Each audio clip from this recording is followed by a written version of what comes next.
Greetings everyone. This is a video on how to replace the battery on a Tmax 2015. Let's go. And the first thing we need to do is locate the screw's location.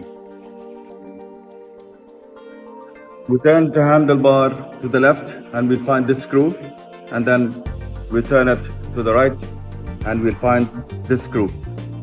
Once we unscrew these screws, we will be able to remove this plastic bit. And these screws will be unscrewed using the Torx screwdriver.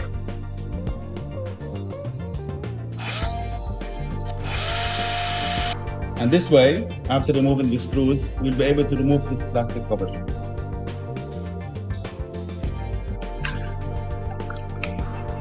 Now after removing the cover, we'll be able to see the 3 Phillips head screws,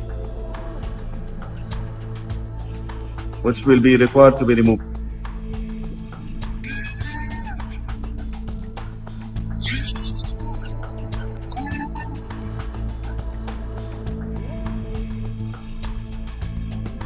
We first remove the Phillips head screw, and then we remove the positive screw, and then the belt.